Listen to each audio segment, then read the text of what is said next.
Olá, estamos aqui para o estudo da lição dessa semana, que nos traz o tema Sustento próprio ao alcance. O texto bíblico nos fala: porque nada me propus saber entre vós, senão a Cristo Jesus e este crucificado, para que a vossa fé não se apoiasse em sabedoria dos homens, mas no poder de Deus. Então nós vemos aqui o objetivo do apóstolo Paulo em pregar o Evangelho. Era mostrar a Cristo a todas as pessoas, mostrando a Cristo e a sua verdade salvífica, mostrando a Cristo e este crucificado, o sacrifício em favor da humanidade para a sua salvação. Se em algum momento o ardor de Paulo no caminho do dever diminuía, bastava um olhar à cruz e o incrível amor ali revelado era suficiente para fazê-lo cingir os lombos do entendimento e avançar no caminho do altruísmo. Então nós vemos aqui o apóstolo Paulo. Todos nós passamos por desânimo no momento que estamos trabalhando pela obra também. E Paulo, quando estava desanimado, bastava olhar para Cristo, bastava lembrar da sua missão como pregador do Evangelho em prol de salvar almas. Quando ele olhava novamente para Cristo, isso era suficiente para reanimá-lo. Isso era suficiente para voltar a ele o entendimento, a força, o ânimo de Cristo, e que então assim, ele se voltando para Cristo, lembrando do seu caminho, lembrando da sua missão, então ele se recompunha, e avançava no caminho do altruísmo, da abnegação, o sustento próprio ao alcance. Então o apóstolo Paulo aqui nos dá um grande exemplo nessa lição. Na palavra de Deus, o apóstolo Paulo ele mostra o direito dos que trabalham para a causa do Evangelho de receber o seu salário, de receber o seu sustento pela obra do Senhor, pela igreja do Senhor. O obreiro é digno do seu salário, mas Paulo mesmo ele abriu mão desse direito. Paulo ele defendia que os missionários devem ser sustentados pela igreja em decorrência do seu trabalho, mas ele mesmo abriu mão do seu direito em alguns momentos, porque ele abdicou desse direito, entendendo que naquele momento do seu trabalho, do seu ministério, seria melhor para a pregação do Evangelho. Por isso que ele é um exemplo de altruísmo, Então, as razões que Paulo tinha para trabalhar para a obra de Deus não eram financeiras, eram mais que financeiras, Os outros apóstolos, eles trabalhavam em lugares, em comunidades judaicas, mas o apóstolo Paulo ele tinha uma abrangência maior, E ele trabalhava entre os gentios também. O seu ministério maior foi entre os gentios. E então Paulo ele abriu mão do seu direito, dos seus direitos ali, também como uma forma de estratégia, para pregar o evangelho a culturas diferentes, Ele entendeu que o seu autossustento, ao pregar o evangelho entre os gentios, daria a mensagem que ele pregava maior credibilidade, daria a mensagem que ele pregava maior exemplo, na forma prática entre aquelas pessoas ali de outras nações. E Paulo aqui então nos dá um grande exemplo de abnegação, sustento próprio ao alcance, como diz aqui o texto, Mostrou que muitos de nós podemos trabalhar dessa forma, Mostrou aqui que muitos podem trabalhar dessa forma para a obra do Senhor, de uma forma autossustentável, um trabalho próprio, um ofício próprio, e mesmo assim continuar pregando o Evangelho às pessoas que estão ao nosso redor. O primeiro tópico nos fala cauteloso como um exemplo. Quando Paulo deixou Atenas, para onde foi com o objetivo de ganhar almas? Para onde foi com o objetivo de ganhar o próprio sustento e por quê? O objetivo de ganhar o próprio sustento e por quê? Atos 18, 1-3. Depois disto, Paulo partiu de Atenas e chegou a Corinto. E achando um certo judeu por nome Áquila, natural do Ponto, que havia pouco vindo da Itália, e Príscila, a sua mulher, pois Cláudio tinha mandado que todos os judeus saíssem de Roma, se ajuntou com eles e, como era do mesmo ofício, ficou com eles e trabalhava, pois tinha por ofício fazer tendas. Então nós vemos aqui que Paulo ele foi de Atenas agora para Corinto para continuar a sua obra missionária, a obra que Deus o havia chamado. E Paulo então tinha diversas habilidades, né? E uma delas era ser construtor de tendas. E encontrando pessoas do mesmo ofício, Priscila e Áquila, decidiu trabalhar com eles ali, né? E essa habilidade ele usaria para o sustento próprio, ao mesmo tempo em que pregava o evangelho ali naquela localidade, naquela região. E isso ele fez, pois enquanto estivesse pregando aos gentios, não queria ser pesado a ninguém, né? Ele queria dar um bom exemplo, ele entendia que não deveria ser um obstáculo, né? Ali a sua pregação. Então, de nenhuma forma ele deveria ser pesado a ninguém, para que ninguém pudesse ter nada do que falar sobre o seu ministério, né? Então ele demonstraria o seu exemplo pessoal ao abrir mão dos seus direitos também. E ainda ensinaria aos seus colegas, né, de ministério um novo ofício. Ensinaria a eles a trabalhar para o seu autossustento, a trabalhar com as próprias mãos, para que em qualquer emergência também pudessem ter como se sustentar, né? Então demonstra aqui um grande exemplo, um exemplo cauteloso, também uma forma de pregar o evangelho, uma estratégia também de pregar o evangelho e uma estratégia e uma forma também de demonstrar aos missionários que devem também ter um outro ofício para que, se em algum momento surgir uma adversidade, possam também continuar tendo o seu próprio sustento e continuar pregando o evangelho da palavra de Deus. Quando Paulo chegou a Corinto, pediu trabalho a Áquila. Os apóstolos aconselharam-se e oraram juntos, decidindo que pregariam o evangelho do modo como deveria ser pregado, em desinteressado amor pelas almas que pereciam por falta de conhecimento. Paulo trabalharia fabricando tendas e ensinaria os companheiros a trabalhar com as próprias mãos para que em qualquer emergência pudessem se sustentar. Paulo era muito instruído e admirado pela genialidade e eloquência. Seus conterrâneos o haviam escolhido como membro do Sinédrio e era um rabino de notável habilidade. Contudo, sua formação não foi considerada completa até que tivesse aprendido algum ofício. Ele se regozijava por ter a capacidade de sustentar com trabalho manual e com frequência declarava que as próprias mãos lhe haviam suprido as necessidades. Enquanto estivesse numa cidade de estranhos, não seria pesado a ninguém. Quando gastou os próprios recursos na promoção da causa de Cristo, recorreu ao ofício de fabricar tendas para ganhar a vida. O segundo tópico dessa lição nos fala em Corinto. Paulo, então, agora muda de localidade para continuar o seu ministério missionário, né? Qual foi o primeiro passo de Paulo ao chegar em Corinto? Atos 18, verso 4. E todos os sábados disputava na sinagoga e convencia a judeus e gregos, né? Então, o primeiro passo de Paulo ao sair de Atenas e ir para Corinto foi continuar o seu trabalho evangelístico, continuar o trabalho de evangelismo, de pregação da palavra de Deus, né?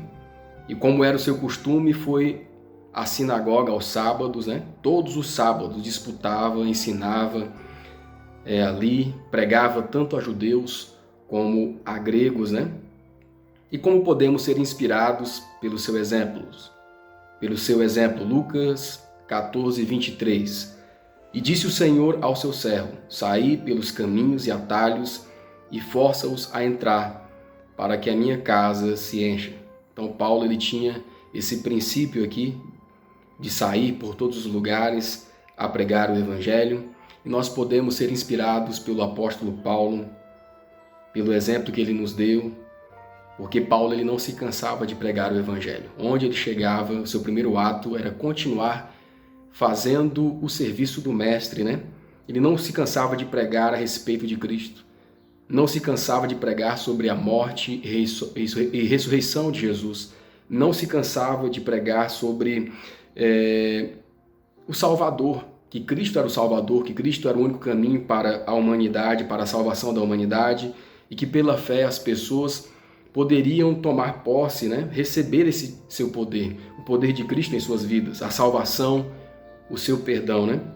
E esse exemplo de Paulo deve nos motivar nos dias de hoje, a continuarmos a pregação do Evangelho, a continuarmos esse ministério de pregação do Evangelho em nossos dias, levando a salvação a muitas pessoas, de casa em casa, no trabalho, lá na faculdade, onde estivermos, que possamos seguir pelos caminhos e atalhos, levando a palavra de Deus, para que a obra do Senhor possa avançar e muitas almas possam ser salvas. Esse é o exemplo que o apóstolo Paulo deixou a nós aqui quando estava em Corinto. Como obreiro do Evangelho, Paulo podia exigir que o sustentassem em vez de ele mesmo se sustentar, mas estava disposto a renunciar esse direito, temendo que o pagamento de recursos para a própria manutenção pudesse impedir-lhe a utilidade.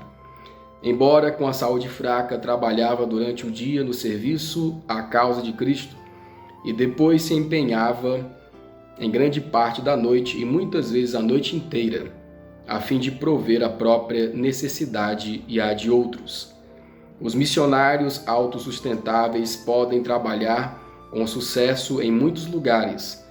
Foi como missionário autossustentável que o apóstolo Paulo trabalhou na divulgação do conhecimento de Cristo por todo o mundo, enquanto ensinava o Evangelho diariamente nas grandes cidades da Ásia e da Europa. Trabalhava como artesão para garantir o próprio sustento quanto o dos companheiros. Muitos hoje, se estivessem imbuídos do mesmo espírito de abnegação, poderiam fazer um bom trabalho de maneira semelhante. Que 2 ou mais comecem juntos uma obra evangelística semelhante. Que visitem o povo, orando, cantando, ensinando, explicando as Escrituras e atendendo aos enfermos. Alguns podem se sustentar como comportores, outros, como o apóstolo, podem trabalhar em algum tipo de artesanato ou em outras modalidades de serviço. À medida que avançam na obra, percebendo o próprio desamparo, mas dependendo humildemente de Deus, obtêm uma experiência abençoada. O Senhor Jesus vai adiante deles, entre os ricos e pobres encontram favor e ajuda. Os que foram treinados para a obra médico-missionária em países estrangeiros devem ser incentivados a ir sem demora onde desejam atuar e dar início a uma obra entre o povo, aprendendo a língua local à medida que trabalham. Muitos em breve poderão ensinar as verdades simples da palavra de Deus. Precisam-se de mensageiros da misericórdia ao redor do mundo. Há um chamado para que as famílias cristãs se instalem em comunidades mergulhadas na escuridão e no erro, para irem a campos estrangeiros, para se familiarizar com as necessidades dos semelhantes e trabalhar pela causa do Mestre.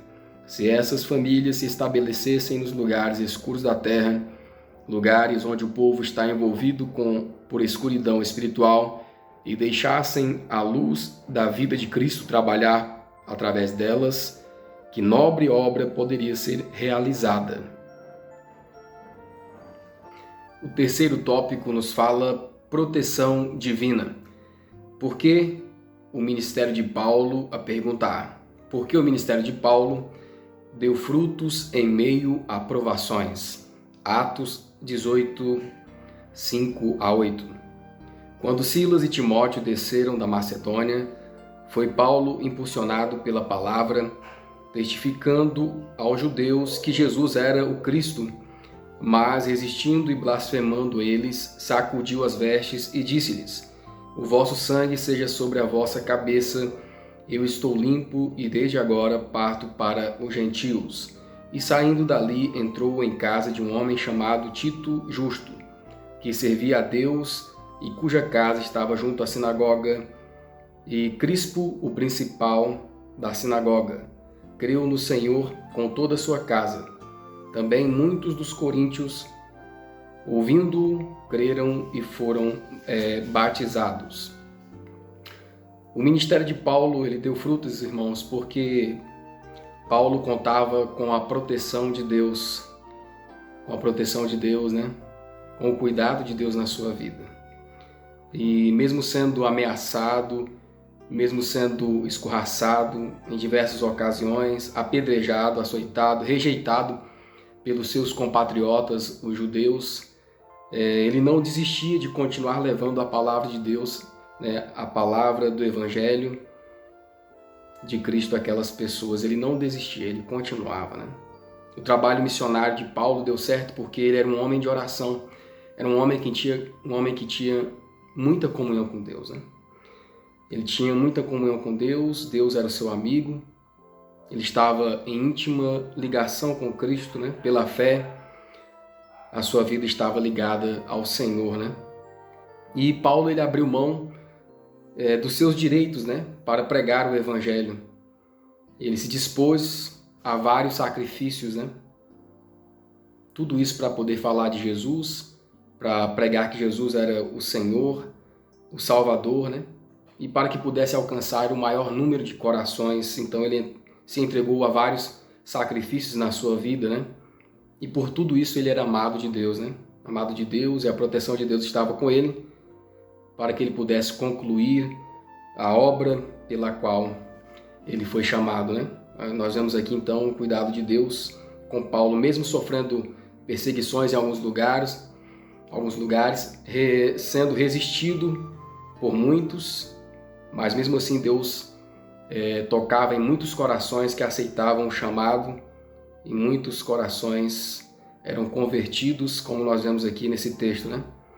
As palavras de Paulo foram ditas com solene fervor, e os ouvintes não puderam deixar de perceber que ele amava de todo o coração o Salvador crucificado e ressurgido. Viram que a mente dele estava focada em Cristo e que toda a sua vida estava ligada à obra do Senhor. Tão impressionantes foram as palavras que apenas aqueles que estavam cheios do mais amargo ódio contra a religião cristã poderiam permanecer indiferentes a elas. Mas os judeus de Corinto fecharam os olhos às evidências tão claramente apresentadas pelo apóstolo e se recusaram a ouvir-lhes os apelos. O mesmo espírito que os havia levado a rejeitar a Cristo encheu-os de ódio e fúria contra o seu servo. E se Deus não o tivesse protegido de modo especial para que pudesse continuar a levar a mensagem do Evangelho aos gentios, eles o teriam matado. Evitando raciocínios complicados e rebuscados, os mensageiros da cruz insistiram nos atributos do Criador do mundo, o supremo governante do universo. Com o coração a brilhar pelo amor de Deus e de seu Filho, apelaram aos pagãos para que contemplassem o infinito sacrifício feito em favor do homem.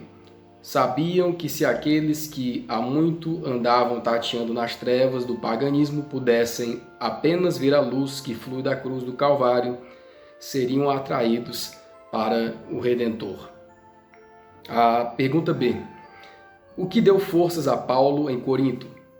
Atos 18, 9 a 11, 1 Coríntios 2, 2 a 5. Então, diz assim o texto da palavra de Deus. E disse o Senhor em visão a Paulo, não temas, mas fala e não te cales, porque eu sou contigo e ninguém lançará a mão de ti para te fazer mal, pois tenho muito povo nesta cidade. E ficou ali 1 ano e 6 meses, ensinando entre eles a palavra de Deus. Porque nada me propus saber entre vós, senão a Cristo Jesus e este crucificado, para que a vossa fé não se apoiasse em sabedoria dos homens, mas no poder de Deus. Então nós vemos aqui que em alguns momentos Paulo ele desanimou também, como todos nós, né? Como todos nós seres humanos desanimamos frente às dificuldades. Mas o que deu forças a Paulo para continuar a perseverança no seu trabalho, né? Então Paulo em algum momento ali ficou desanimado por causa da rejeição que sofria dos judeus, por causa que via muita coisa errada entre os gentios, né? E por causa disso ele ficou muito angustiado de ver toda aquela situação. Por um lado sofria rejeição dos judeus, por outro lado muitos gentios não queriam ouvir a palavra do Senhor. Então ele desanimou em algum momento. Mas quando ele recebeu a visão de Deus e o próprio Deus conversou com ele, né? E falou para ele: olha, não temas e não te cales, continue a pregar, eu sou contigo, ninguém vai colocar a mão em você, né?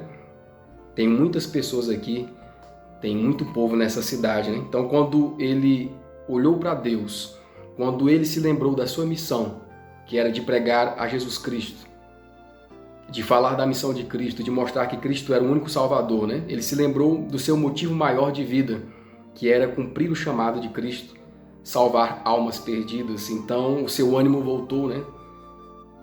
A sua fé foi recobrada e ele continuou a trabalhar com perseverança. Embora Paulo tivesse conseguido algum sucesso em Corinto, a maldade que viu e ouviu naquela cidade corrupta quase o desanimou.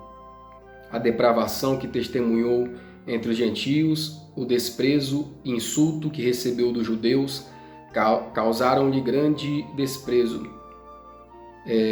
causaram-lhe grande angústia de espírito. Ele duvidou da sabedoria do plano de tentar erguer uma igreja com o material humano que encontrou lá, enquanto planejava deixar a cidade para ir em busca de um campo missionário, de um campo mais promissor, e tentava fervorosamente entender o próprio dever. O Senhor apareceu a ele numa visão. Paulo entendeu que aquilo era uma ordem para permanecer em Corinto e uma garantia de que o Senhor faria crescer a semente plantada. Fortalecido e encorajado, continuou a trabalhar ali com zelo e perseverança. O quarto tópico nos fala sobre o cuidado de Deus por seus obreiros. A letra A. Em harmonia com a sua promessa a Paulo, como Deus usou Galho para fazer com que a próxima trama contra o apóstolo fosse neutralizada. Paulo, mais uma vez, ele passa agora aqui por situações de dificuldades, né? Com judeus rebeldes, judeus invejosos, que tinham raiva de Paulo, invejavam a sua obra, né? E inventavam calúnias, difamações, inventavam mentiras. E mais uma vez Paulo demonstra estar sob a proteção de Deus. Paulo prova agora o que é estar sob a sombra do Onipotente, né?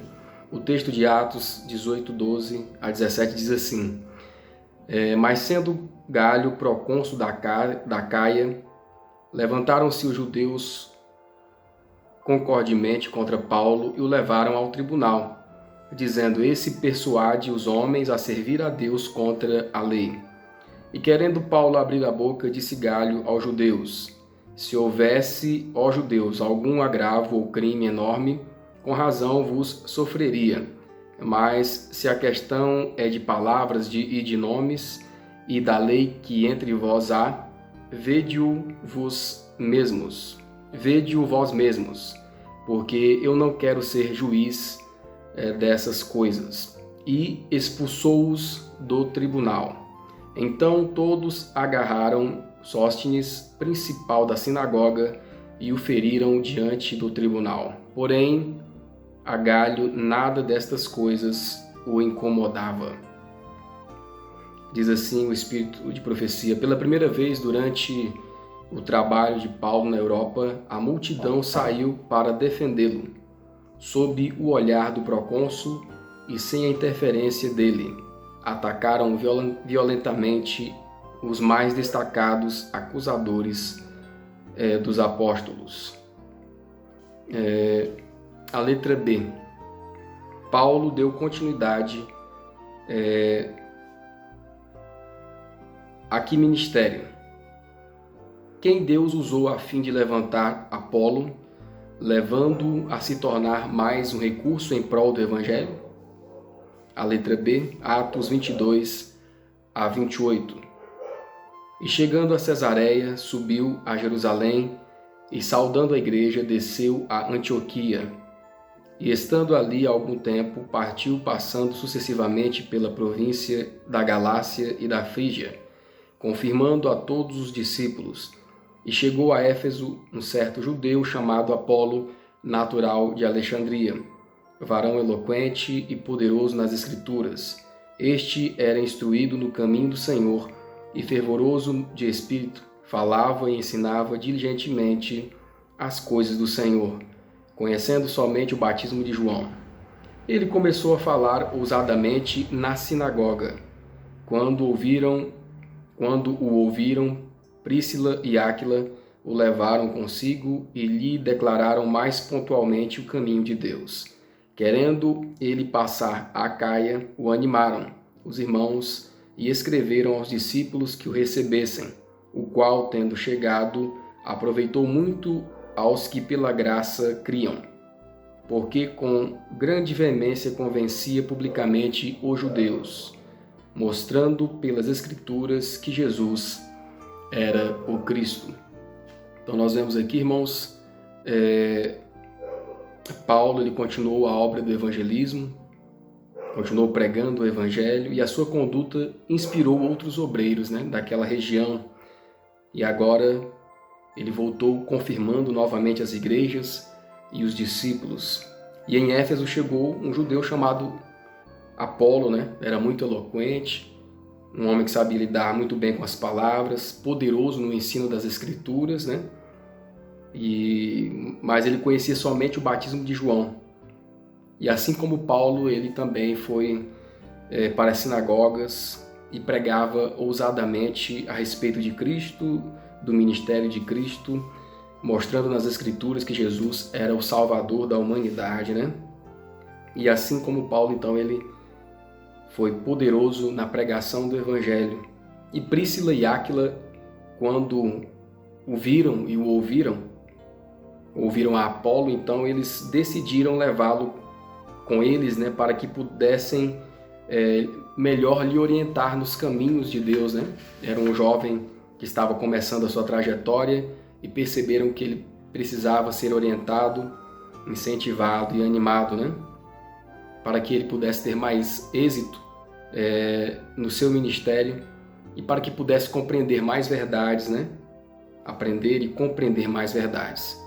E nós vemos aqui então o exemplo desses dois servos de Deus, Príscila e Áquila, auxiliando no ministério, Orientando e levantando novos obreiros, os orientando para que tivessem êxito nos caminhos do Senhor, Então Deus levanta pessoas no momento certo, na hora certa, para que a sua obra possa progredir, Possa continuar, E as pessoas de mais experiência ajudando os de menos experiência, para que todos possam então cumprir com o seu dever, o seu chamado em Cristo Jesus, que é a pregação do Evangelho a toda a humanidade. Paulo demonstrava de maneira prática o que se poderia fazer por consagrados leigos em muitos lugares onde o povo não estava familiarizado com as verdades do Evangelho. A conduta dele inspirou muitos obreiros humildes com o desejo de fazer o que pudessem para o progresso da causa de Deus, enquanto se sustentavam com o trabalho diário.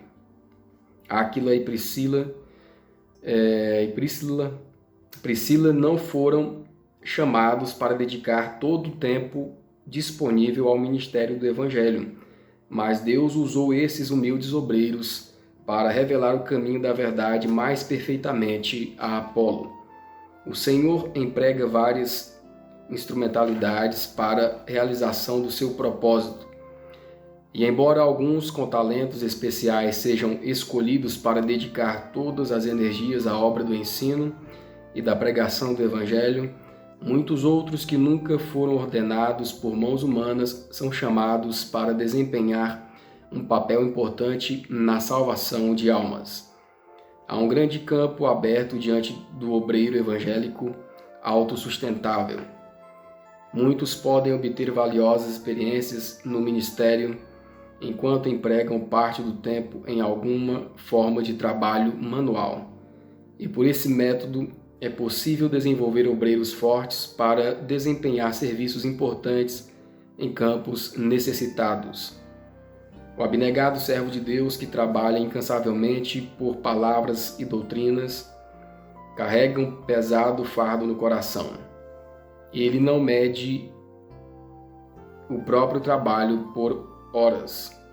O salário não o influencia na obra, nem se afasta do seu dever por causa de condições desfavoráveis. Recebeu essa comissão do céu e do céu aguarda a recompensa quando a tarefa que lhe foi confiada tiver sido concluída. O quinto e último tópico nos fala inspiração para leigos, como o exemplo da voluntária obra evangelística de Paulo deve nos inspirar e motivar hoje. Atos 20, 33 e 34. De ninguém cobicei a prata, nem o ouro, nem a veste. Vós mesmos sabeis que para o que me era necessário, a mim e aos que estão comigo, estas mãos me serviram. Nós vemos aqui o exemplo do apóstolo Paulo, né? Paulo, um exemplo a ser seguido. Paulo nos deixou um grande exemplo de abnegação, de altruísmo, né? Abriu mão dos seus direitos e ele resolveu ser um obreiro autossustentável, né? Ele mostrou que muitos podem fazer o mesmo, né? Podem fazer essa mesma obra dessa mesma forma, né? Muitos podem atender o chamado de Deus trabalhando, né? Usando parte do seu tempo para o evangelismo, podem atender o chamado também de Deus, o chamado da sua causa, né? E as razões de Paulo para pregar o evangelho não tinham nada a ver com o sentido financeiro. Nós podemos ver aqui na sua história, podemos ver aqui no seu contexto histórico, né? As razões de Paulo para trabalhar, para pregar o evangelho, eram mais que financeiros. Era o amor à causa, amor a Cristo, amor às almas que estavam perecendo nas trevas do pecado, né? Ele entendeu que naquele momento era melhor ele seguir aquele estilo de vida, né? Abrindo mão dos seus direitos, que seria o melhor para a pregação do evangelho naquele momento. E hoje em dia também podemos ser motivados, mesmo estando em diversas profissões, podemos também aceitar o convite divino e o tempo que tivermos podemos dedicar para a obra do Senhor, né? De forma parcial, dedicarmos alguns dias, dedicarmos meio período, da forma que nós possamos da melhor forma organizar, tirar tempo para pregar o Evangelho, no nosso trabalho, na nossa casa, na faculdade, onde estivermos, nós podemos tirar um tempo para pregar o Evangelho também e assim podemos alcançar as bênçãos da Palavra de Deus, porque a Palavra de Deus nos dá a promessa, traz a promessa àqueles que levam a sua mensagem. Deus dá a sua promessa àqueles que plantam a semente da verdade. Salmos 126, verso 12. 126, verso 6. Aquele que leva a preciosa semente andando e chorando, voltará sem dúvida com alegria, trazendo consigo os seus molhos. Então nós vemos aqui o que aconteceu com o apóstolo Paulo, mesmo enfrentando dificuldades, provações, mas ele foi vitorioso, cumprindo com o seu dever, cumprindo com o seu chamado, e a obra do Senhor foi frutífera. E hoje nós estamos aqui por causa desse homem também que contribuiu fortemente para a pregação do Evangelho, e a sua história está gravada aqui para o nosso exemplo, para que também possamos seguir os seus passos. Em humilde dependência de Deus, famílias devem se estabelecer nos lugares desertos da vinha do Senhor. Precisam-se de homens e mulheres consagrados a fim de se tornarem árvores frutíferas de retidão nos lugares desertos da terra. Farão uma rica colheita como recompensa pelos esforços abnegados de plantar as sementes da verdade. ao visitarem famílias após família, abrindo as Escrituras para os que estão em trevas espirituais, muitos corações serão tocados. Em campos onde as condições são tão desfavoráveis e desanimadoras que muitos obreiros se recusam a ir até lá, os esforços de membros leigos abnegados podem efetuar as mais notáveis mudanças. Esses humildes obreiros realizarão muito porque empreendem esforços pacientes e perseverantes, não confiando no poder humano, mas em Deus, que lhes concede seu favor. Este mundo nunca saberá a quantidade de bem que esses obreiros realizam. Os missionários autossustentáveis costumam ter muito sucesso. Começando de um modo pequeno e humilde, o trabalho se amplia à medida que avançam sob a orientação do Espírito de Deus. Que 2 ou mais comecem juntos na obra evangelística. Podem não receber nenhum incentivo especial de que ganharão apoio financeiro daqueles que estão à frente da obra. Mesmo assim, prossigam orando, cantando, ensinando e vivendo a verdade. Podem assumir a obra da colportagem e, desse modo, apresentar a verdade a muitas famílias. Levam a mensagem que Deus lhes dá e os próprios esforços são coroados de êxito. Se não fosse por esses humildes mestres, muitos que alcançam o conhecimento da verdade nunca teriam sido ganhos para Cristo. Que Deus nos abençoe e nos ajude para compreendermos a sua palavra.